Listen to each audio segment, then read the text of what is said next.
Бану өзі түскен оқу орнының жатақханасына келіп орналасты.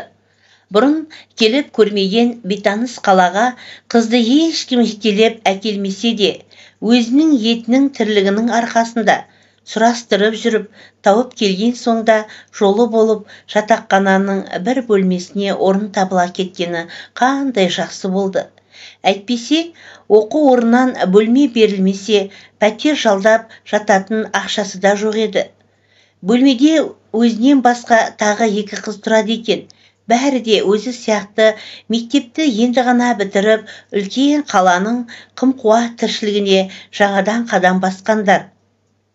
Уақыт келе Бану 2 қызбен едене танысып, сырлас дос болып алған тұғын.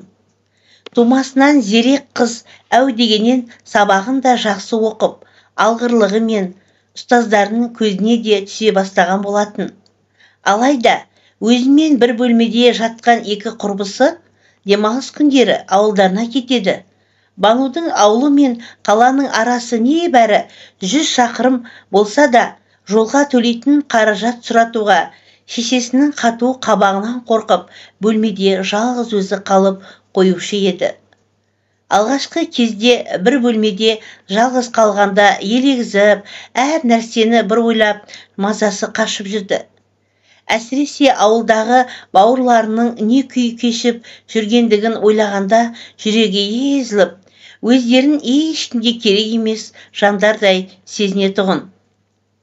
Уақыт өте келе демалыс сайынғы жалғыздыққа да еті үйрене бастады. Оңаша қалса, студенттерге арналған кітапхананы жағалап, кітаптарды жанына серік ететін болды.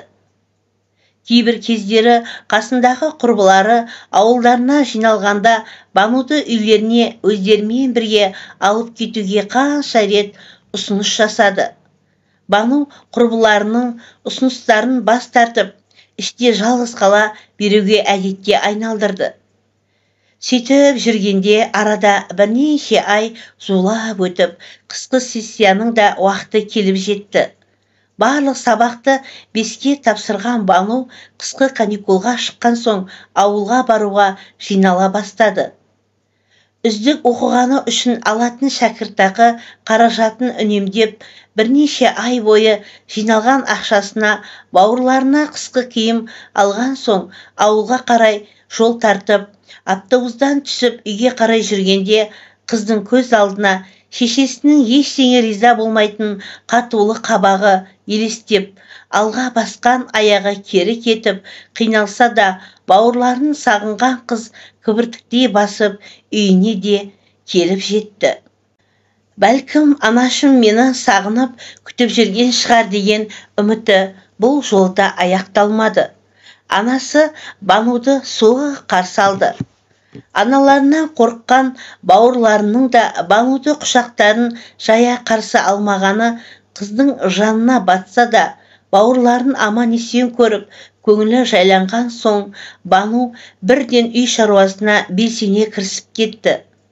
Бұл үйде Бануды еш қымсынбай құшақтап сүйген жалғыз ғана әжесі еді. Таңмен таласа тұратын қыз, қысқы маусымға қораға қамылған малдың астын тазалау, шем-шөбін беру сияқты шаруашылықтармен қатар күл шығару, отын жару, пеш жағу сияқты жұмыстарды жасап, сәлде болса бауырларын бітпейтін күйбең тірліктен уақытша болса да босатқысы келіп, жанын салып жасап жүргенде қысқы каникул аяқталып та қалыпты. Оқуына кетер шақта шешесінің көршіге кеткенін пайдаланып, 2 сіңлісін мейірлене құшақтап сүйген Бану, «Мені сағынбадыңдар ма? Мен жоқта мені ойлайсыңдар ма?» деп сұрап еді. Өзімен тете өлген атты сіңлісі, «Сағынамыз ғой, бірақ таңнан қара кешке дейін тынбай үйдің тірлігін істеп, түнде төсегімізге сүріне құлаймыз. Сені ойлап отыратын уақытымыз да жоқ. Біздің дегенде үйде жүргенде өзінің басындағы жағдайы бауырларының мойындарына мықтап қамыт болып ілінгенін түсініп, жүрегі езіле аяп, қос сіңлісін мейірлене сүйе отырып, көзіне келіп қалған жасты екеуіне көрсетпей сығып алды. Қысқы каникулдың қысқы мерзімі аяқталып, оқуына қайтуға жиналған Бану көздерінде бақыттың нұры жоқ бауырларымен қимай қоштасып, қалаға аттанып кетті. Бауырларының мұңды жанарынан ұмыта алмаған Банудың қалаға жеткенше көзінің жасы тыйылмады. Жол бойы жылап келе жатқан қызға көлік ішіндегі жолаушылар тосырқай қарағандары болмаса, ешқайсының жұбатуға дәті де жеткен жоқ.